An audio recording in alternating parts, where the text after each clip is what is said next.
Hello, my name is Addison Davila, and I am the only surviving patient of a spreading disease of an airborne pathogen by the name of hydroclosis. Um, I recently found out about this disease about 8 months ago, um, and now I can gladly say that I am 100% free of hydroclosis. Um, The disease is spread by an airborne. I believe that means breathing it in. Um, Recently, when I first started getting symptoms of the disease, I didn't quite know what was going on. I just had like some chest pains. Um, I was sweating a lot. I don't know why. At first, I thought I was just, I don't know, something like I was dehydrated or something. Um, I don't know, I felt really tired all the time. So I told my mom about it, and she said we'll just keep watching it for a while. So we watched it for about 2 weeks, and it did not go away. It actually got worse.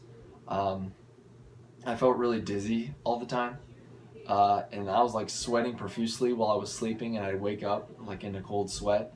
Um, my mom called me over to take a look at me, and my eyes were really dilated, like it was crazy. So she took me into the doctors. She took me to see Dr. James Pepper, actually, who was the leading researcher of this disease. Um, and he observed me, and he actually thought I was dealing with this disease. So right away, he took me to the ER where they could run tests because, first of all, this disease is not very common. It's actually, I think it's a 1 in 287 million of a chance. So I was really hoping this was not me. Based on those statistics, uh, it's probably pretty lethal. So we went to the ER and we were running tests. They put me under. I can't remember what they used, but I was under, and they ran some scans on my neural tissues as well as my lung tissues, and they found this bacteria known as Pseudomonas aeruginosa, I think. Yeah, Pseudomonas aeruginosa.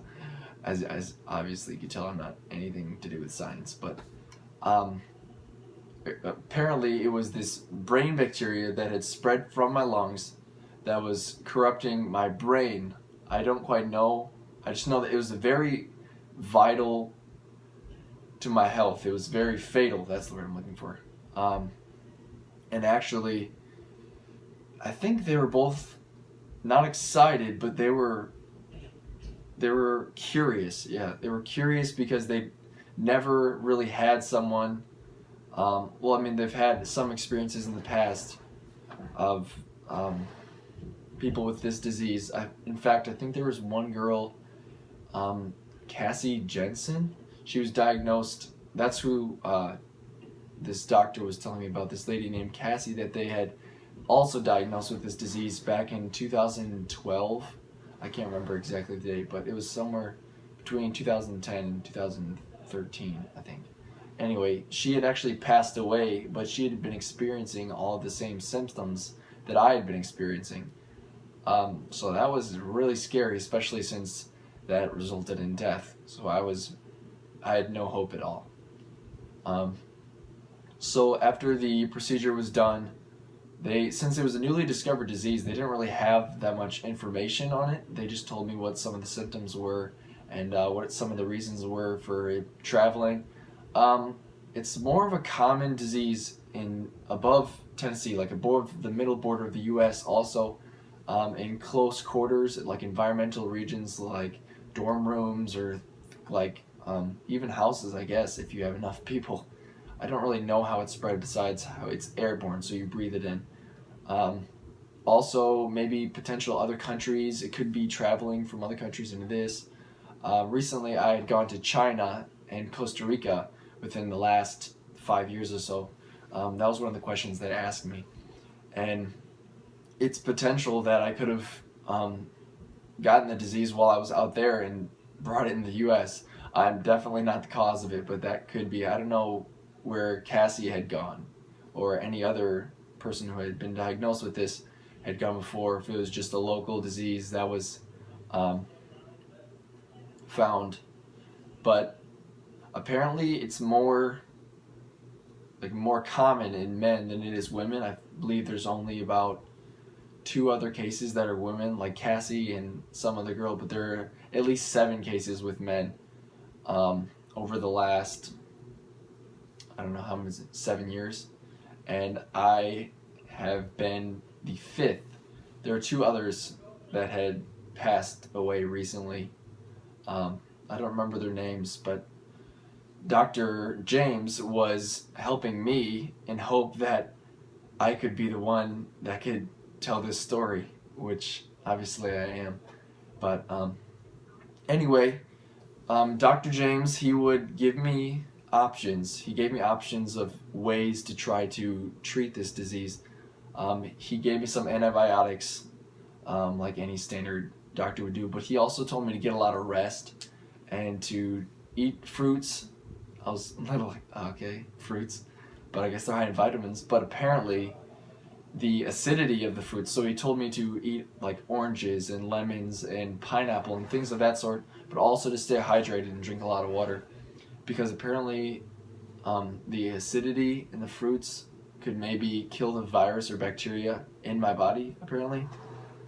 But I took his advice and I did all these things, and it seemed like things were starting to die down.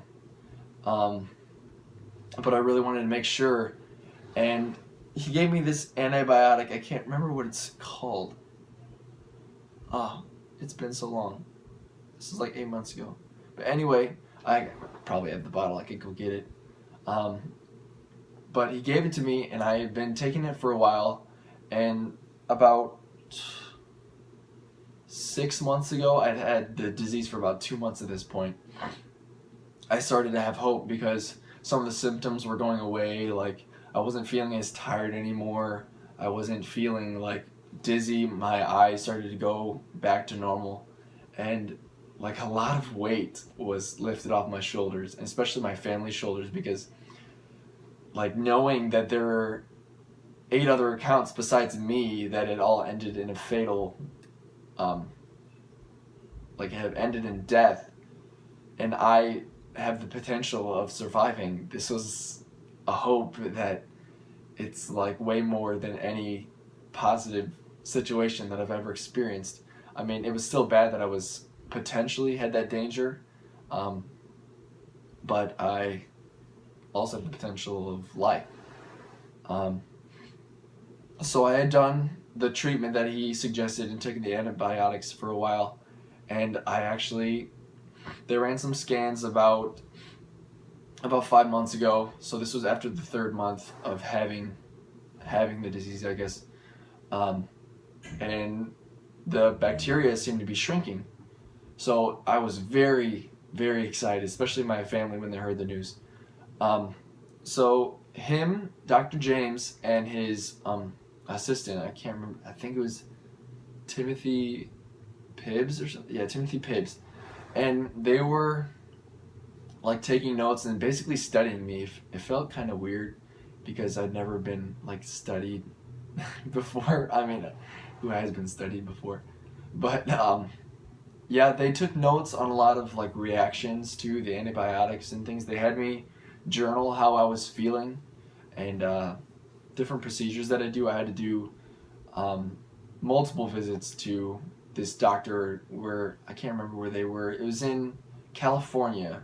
They actually had to fly me out the first time that I had it because there was no local areas that knew anything about this disease. So whenever I had to take visits, it had to be with Dr. James in California, which sucked because that cost a lot of money. Also, the procedures, they cost a lot of money. I thought that maybe they'd not make me pay as much because it's for research purposes, but it ended up costing a lot of money. It was like $400,000 or so, and it was kind of devastating to my family. Although that the treatment was working, it still cost a ton of money. So we tried getting fundraisers started, and tried getting my school involved in this. We tried doing like car washes and sales, bake sales, things of that nature. We tried getting as much money as we came in, and we only somehow we reached $300,000 or so. I think it was like 357. It was close to $400,000. I think that was the goal that we set. But the other $50,000 we just had to take out loans and insurance, health insurance, because there was no way that we were gonna be able to come up with all that money. But yeah, eventually I just kept taking the antibiotics and the treatment that Dr. James suggested to me, and about 7 weeks ago I had my final visit. They did a scan and it seemed like the bacteria had disappeared. And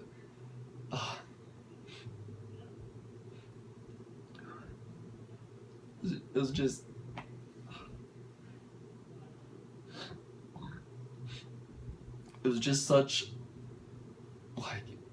such joy was with my family and I. Like, there was so much happiness and so much cheering and celebrating. It was just, it's weird. You can just go from living a normal life and not knowing anything about some disease that was just discovered, and then being in a traumatic state where like death could be imminent and there could be no hope whatsoever. But today I am able to give this testimony as someone who's experienced almost death but has lived due to procedures and medicine of our modern world. So yeah,